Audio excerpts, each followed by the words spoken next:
Faire la demande de la carte de séjour peut être un exercice très simple mais à la fois très complexe. Si tu veux en savoir plus, je t'invite à rester jusqu'à la fin de cette vidéo.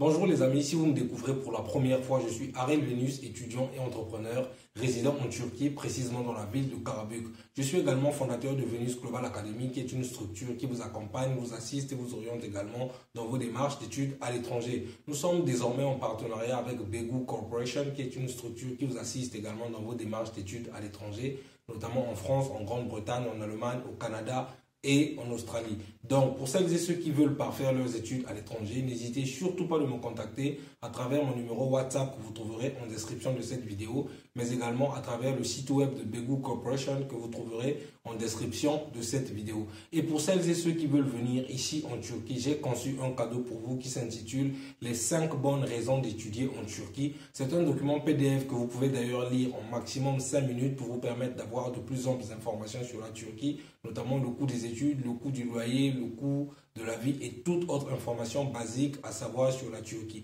Donc n'hésitez surtout pas de me contacter, je vais vous l'envoyer gratuitement.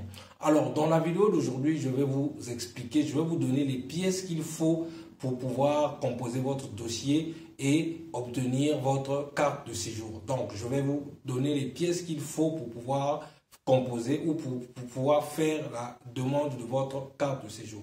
Alors, sans plus tarder, nous allons commencer par le premier document. C'est le document que vous connaissez tous, c'est le passeport.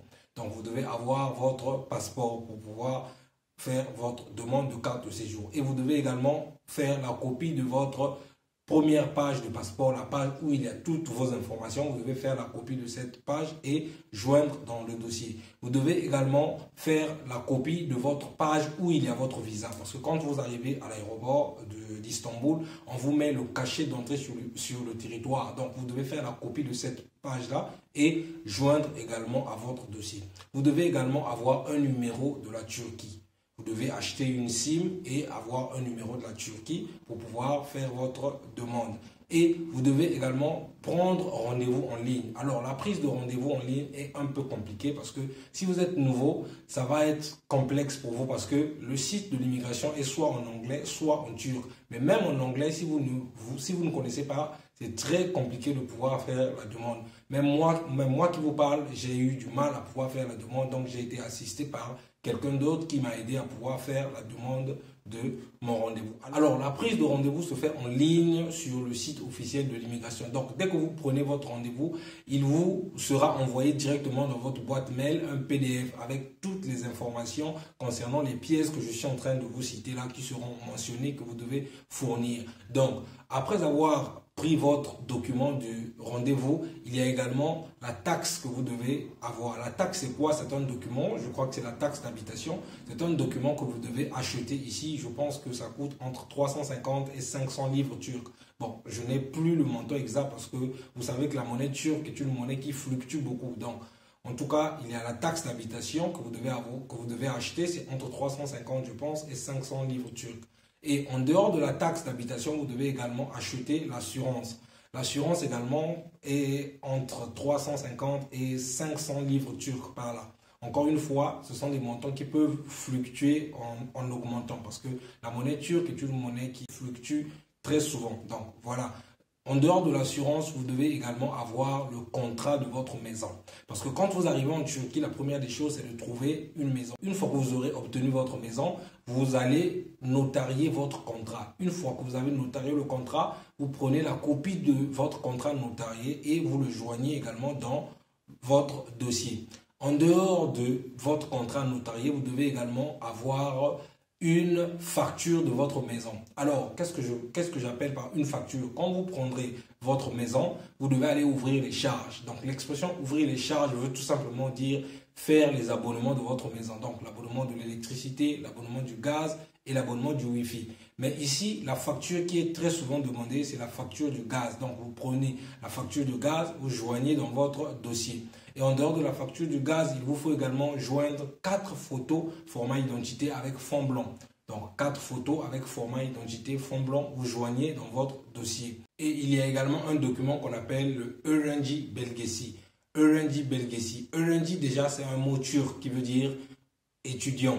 Belgesi également est un mot turc qui veut dire attestation. Donc, Öğrenci Belgesi veut tout simplement dire attestation de l'étudiant. C'est un document que vous allez prendre gratuitement au niveau de l'université. En fait, c'est une attestation de l'étudiant qui prouve que vous êtes réellement étudiant d'une université quelconque. Donc, une fois que vous allez récupérer ce document au niveau de votre université, vous le joignez également dans votre dossier. Il y a un autre document qu'on appelle le Tömer Belgesi. Tömer Belgesi également, c'est plus ou moins la même chose, mais cette fois-ci, le Tömer Belgesi, c'est un document qui prouve que vous êtes bel et bien inscrit en cours de langue. Un document qui prouve que vous assistez régulièrement en cours de langue. Généralement, c'est un document qui se prend après avoir fait au moins 10 ou 12 jours de cours de langue de façon régulière. Donc, une fois que vous avez atteint, vous assistez au cours de façon régulière pendant au moins 10 ou 12 jours, c'est à ce moment-là que vous pouvez aller à l'université et demander et retirer ce document-là pour pouvoir joindre également dans votre dossier. Et vous avez également un autre document que vous devez prendre au niveau de la mairie, c'est la clarification ou sinon l'attestation de votre adresse. C'est-à-dire, une fois que vous avez fait votre contrat notarié, vous partez au niveau de la mairie. La mairie va essayer de regarder dans son registre pour voir si réellement votre adresse est bel et bien enregistrée. Une fois que la mairie confirme votre adresse, à ce moment-là, la mairie va vous délivrer un document que vous allez aussi joindre dans votre dossier.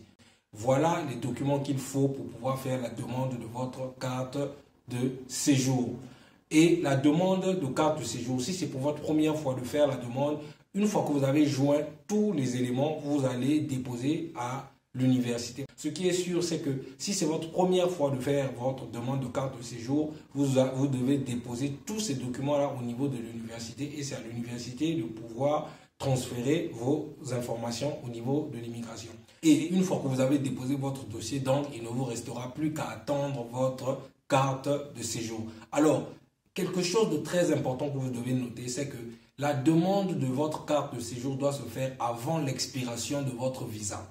C'est-à-dire, si vous avez eu un visa d'1 mois, 2 mois ou de 3 mois, ça dépend. Une fois que vous arrivez sur le territoire turc, votre visa commence déjà à prendre effet. Ça veut dire que vous devez faire la demande de votre carte de séjour avant que votre visa n'expire. Je vous prends l'exemple sur moi-même. Quand je suis arrivé en Turquie, moi j'ai obtenu mon visa depuis l'Inde. Donc quand je suis arrivé, j'avais un visa valable de 3 mois. Donc je suis arrivé en novembre et j'ai fait ma demande de carte de séjour en février parce que j'avais assez de temps. Donc j'ai eu j'ai eu décembre, j'ai eu janvier et puis j'ai eu février. Donc j'avais quand même assez de temps pour pouvoir faire ma demande de carte de séjour. Mais il se peut que vous arriviez avec un visa par exemple d'1 mois. Donc vous devez être très rapide pour pouvoir faire votre demande de carte de séjour. Donc voilà un peu, je vais essayer de récapituler les pièces qu'il faut pour pouvoir faire votre demande de carte de séjour. Donc vous avez 1, votre passeport, 2, la copie de votre passeport avec les informations générales, 3, la copie de votre visa avec cachet sur le territoire turc. Vous avez 4 photos format identité avec fond blanc. Vous avez la taxe d'habitation. Vous avez l'assurance que vous devez avoir. Vous avez le contrat notarié de votre maison. Vous avez le formulaire de demande de rendez-vous, l'application form qui vous sera envoyé directement par votre boîte mail.